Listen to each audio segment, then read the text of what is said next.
Hello बच्चों, मैं Saxena sir. आज आप लोगों के लिए जो मैंने सेंटम टेस्ट सीरीज में टेस्ट 1 लिया था उसके सेक्शन डी का सॉल्यूशन लेकर आया हूं। Section D and section E. Section D में मैंने 2 क्वेश्चंस थे 5 मार्क्स के, तो जरा आप लोग देखें सेक्शन डी में कैसे क्वेश्चंस थे और कैसे हम उसका सॉल्यूशन करेंगे। चलो शुरू करते हैं। क्वेश्चन नंबर 17 सेक्शन डी का। इस क्वेश्चन में ये लिखा है बच्चों, in figure X Y and X dash Y dash are two parallel tangent to a circle with centre O. समझ में आ रहा है? फिगर बना हुआ आया है। फिगर में बच्चों एक्स वाई, ये देखें आप, X Y and X dash Y dash, ये वाली हो गई बच्चों X dash Y dash, 2 parallel tangent है। ठीक है, पहली बात क्लियर हो गई होगी। सेंटर वो है। एनदर टेंजेंट ए बी, एक और टेंजेंट है बच्चों ए बी, ये देखें आप लोग, with point of contact C, जिसका पॉइंट ऑफ कॉन्टेक्ट क्या दिया हुआ है बच्चों, C, intersect X Y and X dash Y dash at A and B. तो जो सी से टेंजेंट ड्रॉ की गई है वो एक्स वाई को ए पर और एक्स डैश वाई डैश को बी पर कट करती है। तो वो ये कह रहा है हमसे कि प्रूव डेट करो कि एंगल ए ओ बी, कौन सा एंगल बच्चों, यहां पर एंगल लगा दे रहे हैं, एंगल ए ओ बी, ये वाला एंगल बच्चों 90 डिग्री का होगा। ठीक है, तो ये हमें प्रूव करके दिखाना है, angle A O B equal to 90 degree. ठीक, तो कैसे इस क्वेश्चंस को करेंगे, सबसे पहले बड़े ध्यान से देखें आप लोग। देखो बच्चों, मैं तुम्हें समझाऊं, ये जो आप लोग देख रहे हो ए, ये बच्चों एक एक्सटर्नल पॉइंट है और इसके ऊपर 2 टेंजेंट लाइन ड्रॉ हो रही है, पीए और पीसी। ठीक है, पीए और पीसी। तो तुम लोग जानते होगे कि किसी भी एक्सटर्नल पॉइंट से जब 2 टेंजेंट लाइन सर्कल पर ड्रॉ की जाती हैं तो उसकी 3 प्रॉपर्टी होती हैं। नंबर 1, उनकी लेंथ इक्वल होती है। नंबर 2, वो सेंटर पर इक्वल एंगल सब्सटेंड करती हैं। और नंबर 3 क्या बच्चों, नंबर 3, वो इक्वली इंक्लाइंड होती हैं सेंटर और कांटेक्ट पॉइंट को मिलाने वाली लाइन से।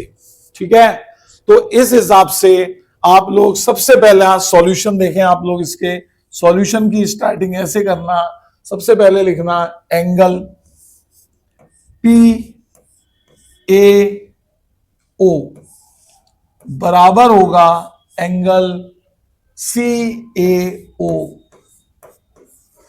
ठीक है, पी ए ओ बराबर होगा सी ए ओ, और बराबर मान लेना बच्चों थोड़ी देर के लिए इसे अल्फा। अल्फा मानने से तुम्हें इतना बड़ा एंगल बार बार नहीं लिखना पड़ेगा। ठीक है, उसी के साथ इधर की तरफ आ जाना, तो आप लिखना angle Q B O. Q B O बराबर होगा angle C B O.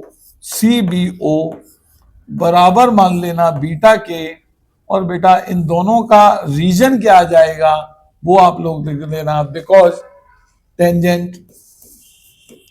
Tangents drawn from external points are equally inclined to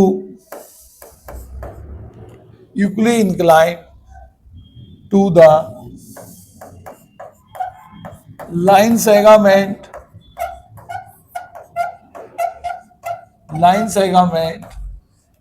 joining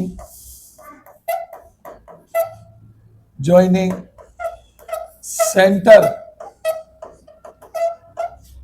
to external point। थोड़ा सा बड़ा सा स्टेटमेंट है पर आप लोग लिख देना। ठीक है, एंगल पीओए बराबर होगा सीओ के, मान लिया मैंने अल्फा। एंगल क्यूबीओ बराबर होगा सीबीओ के, मान लिया एंगल बीटा। बच्चों ये वाला जो एंगल देख रहे हैं आप, ये इसके इक्वल होगा और हमने इसको नाम दे दिया अल्फा। ये वाला एंगल इसके इक्वल होगा, हमने इसको नाम दे दिया बच्चों बीटा। क्या मेरी बात समझ में आ रही है? है ना। और क्यों होगा, तो उसका ये रीजन हमने लिख दिया है, क्योंकि टेंजेंट लाइन जो एक्सटर्नल पॉइंट से ड्रॉ की जाती है वो सेंटर और कॉन्टेक्ट पॉइंट को मिलाने वाली लाइन से इक्वली इंक्लाइंड होती हैं। उसके बाद दूसरा स्टेप लेना, एक्स वाई पैरेलल है एक्स डैश वाई डैश के।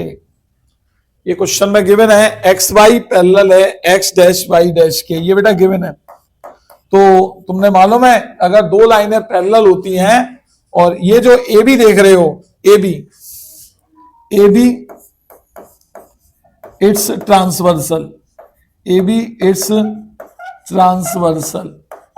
तो बेटा सभी बच्चे जानते हैं कि अगर X Y X dash Y के पैरेलल है और ए बी इसकी ट्रांसवर्सल है, तो मैं यहां लिख सकता हूं कि angle A plus angle B बराबर होगा 180 के।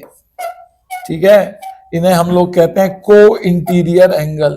को इंटीरियर एंगल, को इंटीरियर एंगल्स का सम हमेशा बच्चों 180 डिग्री होता है। अच्छा, एंगल ए को मैं बच्चों 2 अल्फा लिख सकता हूं, एंगल बी को हम 2 बीटा लिख सकते हैं बराबर 180 डिग्री, या फिर हम लोग कह सकते हैं कि अल्फा प्लस बीटा बराबर 90 डिग्री। इसे आप लोग नंबर 1 डालकर यहीं पे छोड़ देना। कितना बच्चों को समझ में आ गई, यहां तक की बात आया समझ में?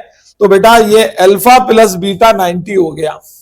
अब इसके बाद क्या करना, आप लोग क्या कहते हैं, इस वाले ट्राइंगल में लगाना, in triangle A O B.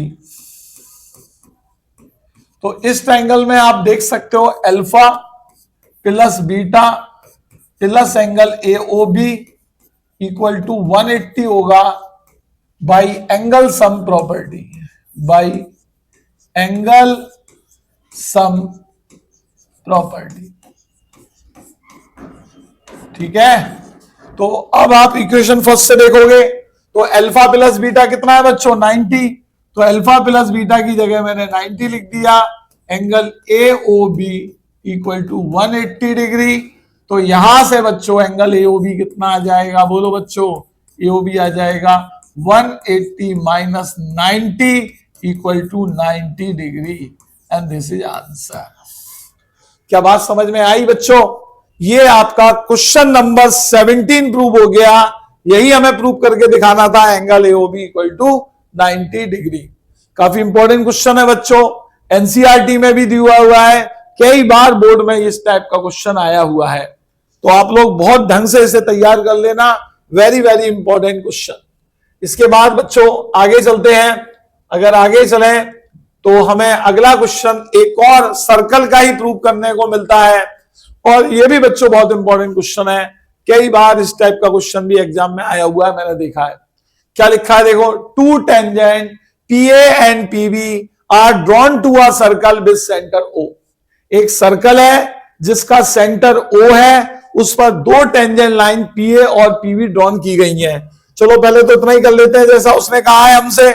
उसने कहा एक सर्कल है, तो बच्चों ये मैंने एक सर्कल बना दिया। देखें आप लोग बड़े ध्यान से, ये मैंने एक सर्कल बना दिया। देखो अब वो ये कह रहा है इस सर्कल पर दो टेंजेंट लाइन ड्रॉ की गई हैं। तो इस सर्कल पर हमने दो टेंजेंट लाइन ड्रॉ कर ली बच्चों। पहली टेंजेंट लाइन आपकी ये हो गई, देखें आप लोग बड़े ध्यान से, और दूसरी टेंजेंट लाइन ये हो गई। जो पहली कंडीशन थी वो हमने कंप्लीट कर ली, जैसा उसने कहा था वैसा काम कर चुके हैं हम लोग। उसने कहा था टू टेंजेंट पी ए, ये वाला पॉइंट पी हो गया बच्चों, ये वाला पॉइंट ए हो गया, ये वाला पॉइंट बी हो गया। P A and P B are two tangent drawn from circle with centre O. तो ये वाला हमारा सेंटर ओ हो गया। क्लियर है? यहां तक सबको समझ में आई बात की दोबारा से बताऊं? बोलो। अब आगे क्या कहता है सुनना। तो कह रहा है प्रूव दैट एंगल एपीबी, ये रहा बेटा एंगल एपीबी, बराबर होगा twice angle O A B के। तो बेटा ओ ए बी एंगल अब हमारे को नहीं दिया हुआ है, तो हमें इसे बनाना पड़ेगा।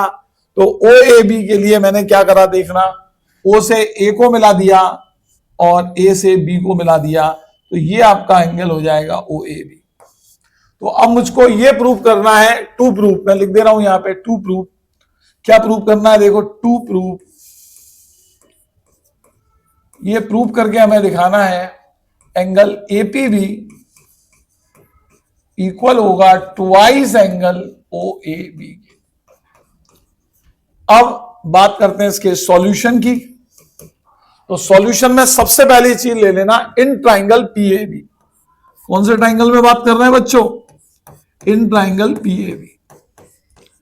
तो पीएबी ट्राइंगल में पीए जो है वो बच्चों बराबर है पीबी के, ठीक है। Tangent drawn from external point, tangent drawn from external point, short में लिख दिया मैंने ईपी, एक्सटर्नल पॉइंट। और तुम लोग जानते हो कि अगर किसी ट्राइंगल की दो साइड बराबर होती हैं तो उसके अपोजिट एंगल भी इक्वल होते हैं। तो यहां से मैं लिख सकता हूं एंगल पीएबी इक्वल हो जाएगा एंगल पीबीए के। बोलो कितने बच्चों को बात समझ में आई? ये वाली टेंजेंट इसके बराबर है तो ये वाला एंगल इसके बराबर हो जाएगा। ये दोनों एंगल बच्चों बराबर हैं, तो देयरफॉर हम लिख सकते हैं कि एंगल एपीबी, कौन सा एंगल बच्चों? एपीबी बराबर होगा 180 minus twice angle PAB bye angle sum property. ये वाला लाइन को जरा ध्यान से देखना बेटा, हल्का सा मैंने डायरेक्ट कर दिया है, आप लोग कर सकते हैं, ऐसी कोई बड़ा स्टेप नहीं है। अब आप लोग जानते हो इस ट्रायंगल के तीनों एंगल का सम कितना होगा? 180 डिग्री। ये वाला एंगल प्लस ये वाला एंगल प्लस ये वाला एंगल कितना होगा? 180 डिग्री। अच्छा, तुम्हें मालूम है ये दोनों बराबर हैं, तो इस एंगल को मैं क्या लिख सकता हूं? 180 माइनस ट्वाइस एंगल एपीबी, और इसे आप इक्वेशन नंबर 1 भी डाल सकते हो। अब आ जाओ नेक्स्ट पार्ट पर, मतलब नेक्स्ट स्टेप पर। तो नेक्स्ट स्टेप के अंदर सबसे पहले मैं ये ले रहा हूं एंगल ओएपी इक्वल टू 90 डिग्री। आगे लिख देना bye tangent radius theorem, bye tangent radius theorem, ठीक है। तुमने टेंजेंट रेडियस थ्योरम जानते हो ना? सर्कल की टेंजेंट लाइन हमेशा रेडियस पे परपेंडिकुलर होती है, देयरफॉर एंगल ओएपी बच्चों कितना हो जाएगा? 90 डिग्री। एंगल ओएपी कितना हो गया? 90 डिग्री। तो ये बेटा एंगल ओएपी 90 डिग्री हो गया। अब इस ओएपी में आप लोग देखें ये वाला हिस्सा, तो मैं इसे दो पार्ट में ब्रेक करके लिख सकता हूं। मैं ऐसे भी लिख सकता हूं कि angle OAB plus angle PAB equal to 90 degree. Clear है? Angle OAB plus angle PAB equal to 90 degree. तो यहां से बच्चों हमें ओएबी तो चाहिए ही चाहिए, तो ओएबी तो मैंने ऐसे ही के ऐसे लिख दिया। अच्छा, अब पीएबी की वैल्यू आप इक्वेशन फर्स्ट से निकाल लो। बताओ पीएबी की वैल्यू इक्वेशन फर्स्ट से क्या आएगी? या ऐसा कर लेते हैं, एक मिनट सुनो, equal to 90 minus PAB, PAB ऐसे लिख लेना, ठीक है। अब पीएबी की वैल्यू निकालनी है आपको इक्वेशन फर्स्ट से, तो मैंने यहां पे लिखा एंगल ओएबी बराबर हो जाएगा 90 माइनस, अब एंगल पीएबी को हम क्या लिख सकते हैं बताओ बच्चों? हम पीएबी को लिख सकते हैं 1/2 180 माइनस एंगल एपीबी। बहुत ध्यान से देखना ये वाला स्टेप। पीएबी को 180, इसको पूरे को इधर ले गए, इसको इधर ले गए, 2 नीचे आ जाएगा। तो यहां से अगर आप लोग देखोगे तो अब एंगल ओएबी बराबर आ जाएगा 90 माइनस 90 प्लस 1/2 एपीबी। तो 90 90 कैंसिल, 2 इधर ले जाना, तो आप लोग देख सकते हैं एंगल एपीबी इक्वल टू आ गया ट्वाइस एंगल ओएबी। तो ये बच्चों आपका हेंस प्रूफ। ये बच्चों बहुत इंपॉर्टेंट क्वेश्चन है, अक्सर आता है और मैं तो ये भी कह रहा हूं बेटा इसका रिजल्ट याद करना, ये वाला जो एंगल होता है ना एपीबी, दोनों टेंजेंट लाइन के बीच में जो एंगल बनता है वो हमेशा डबल होता है ओ ए बी का। कभी कभी एमसीक्यू आ जाता है, ये वाला एंगल दे देंगे ये पूछ लेंगे, ये वाला एंगल दे देंगे ये पूछ लेंगे। तो अगर आपको ये रिजल्ट डायरेक्ट याद होगा तो आप डायरेक्टली कर सकते हो एमसीक्यू को, इतने सारे तामझाम या सब कुछ करने की कोई आवश्यकता नहीं पड़ेगी। This question is very very very very very very important for 2026। तो सभी बच्चे इस क्वेश्चंस को बहुत अच्छे से तैयार कर लें। 2026 के लिए बहुत ही महत्वपूर्ण क्वेश्चन सर्कल का है, लॉन्ग में आता है, डायरेक्ट रिजल्ट भी याद रखना। आशा करता हूं समझ में आ गया होगा।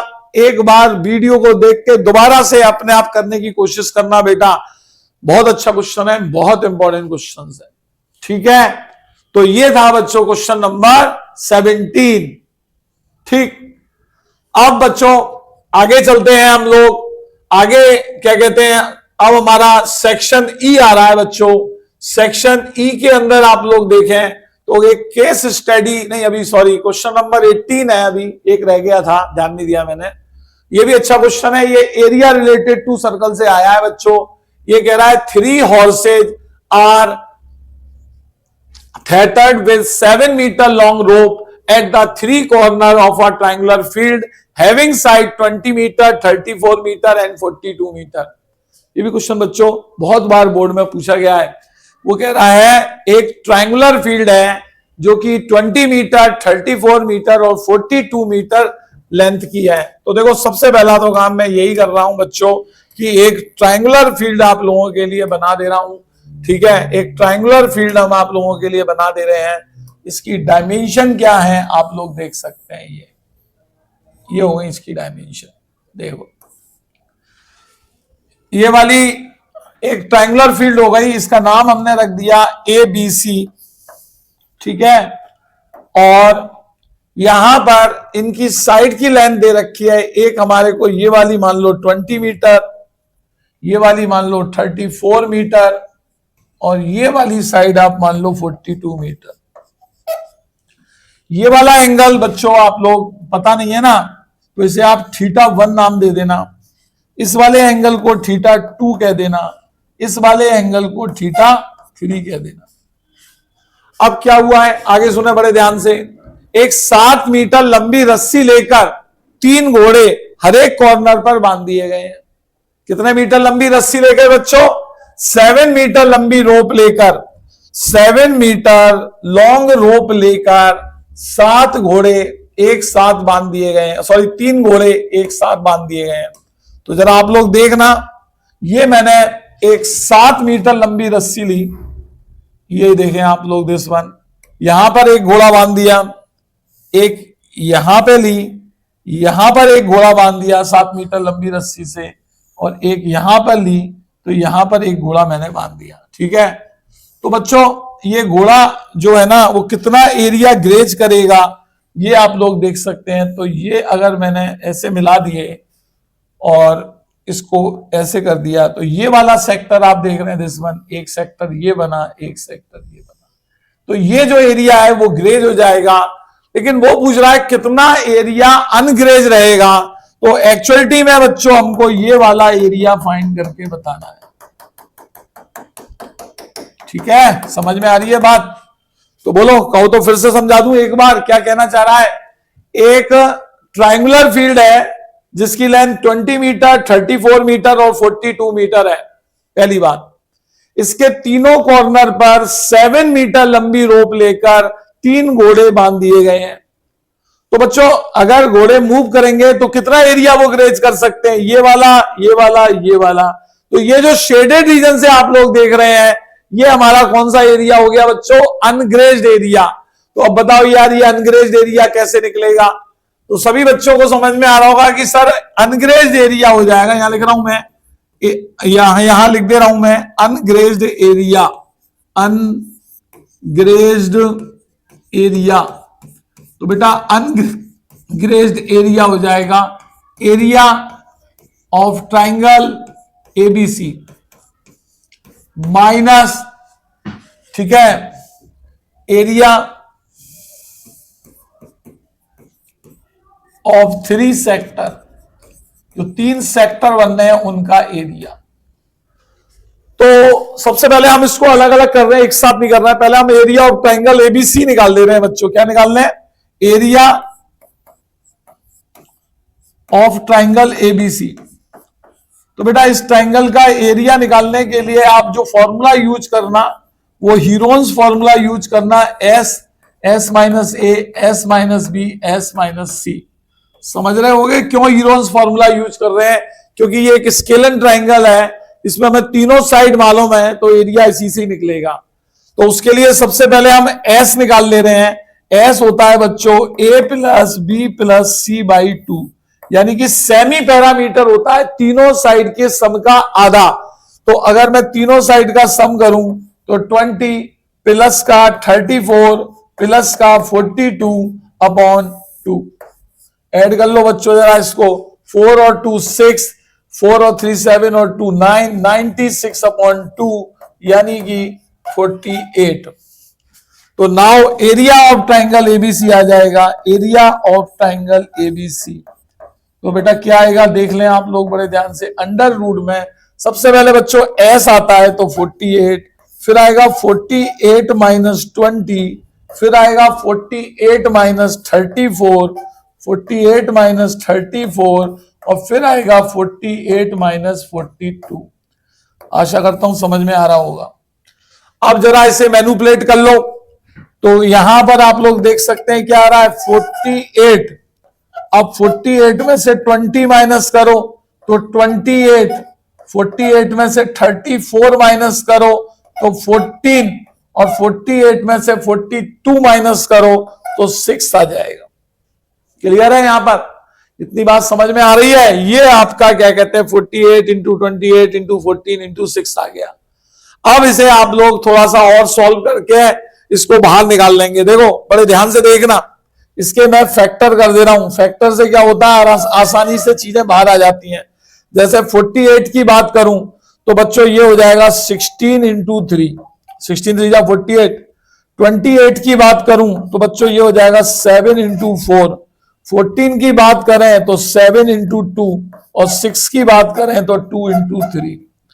तो यहां से आप लोग देख सकते हो 16 स्क्वायर रूट से बाहर आके 4 हो गया, 3 का एक पेयर बाहर आ गया, 2 का एक पेयर बाहर आ गया, ठीक है, 7 का एक पेयर बाहर आ गया और एक 4 रह गया था वो भी बाहर आके 2 हो गया। देखना बड़े ध्यान से एक बार और चेक कर ले रहे हैं।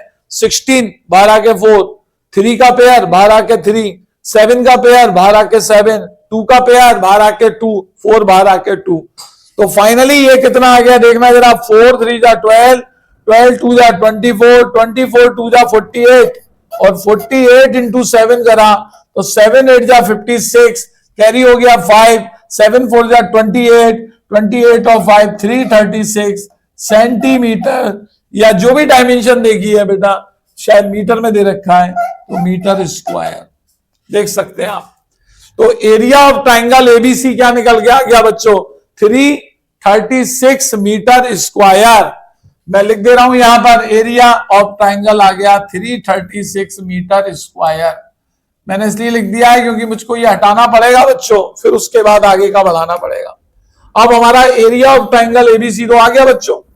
अब हम लोग क्या निकालेंगे बताओ? अब हम निकालेंगे एरिया ऑफ 3 सेक्टर। तो चलो एरिया ऑफ 3 सेक्टर्स निकालते हैं अब हम लोग बच्चों।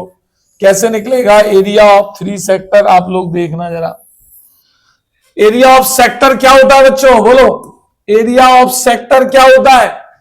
एरिया ऑफ सेक्टर होता है theta upon 360 pi R square. ठीक है, तो रेडियस हमको मालूम है हर एक सेक्टर की 7 है, एंगल थीटा 1 थीटा 2 थीटा 3 मान लिए हैं। तो मैं यहां लिख रहा हूं एरिया ऑफ 3 सेक्टर।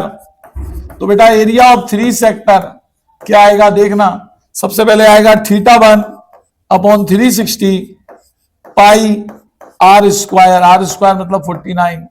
फिर अगली बार आएगा theta 2 upon 360 into pi R square यानी कि 49। फिर आएगा theta 3 upon 360 into pi R square यानी कि 49। क्लियर है? अब बताओ इसमें से क्या चीज कॉमन आ रही है? तो साफ दिख रहा है सर इसमें से पाई 49 अपॉन 360 हम कॉमन ले सकते हैं, तो हमारे पास ब्रैकेट में क्या बचा, θ1, θ2 और θ3। और तुम लोग जानते हो ट्राइंगल के तीनों एंगल का सम कितना होता है, 180। तो मैं यहां पर लिख सकता हूं पाई की जगह 22/7, 49 पहले से ही लिखा है, θ1 प्लस θ2 प्लस θ3 180 और 360 नीचे था ही। 180 से 360 2 टाइम्स कैंसिल करना, ठीक है। और ये जो था ना रेडियस, क्या था, रेडियस 7 था बच्चों, मैंने गलती से पता नहीं कैसे 4 लिख दिया था।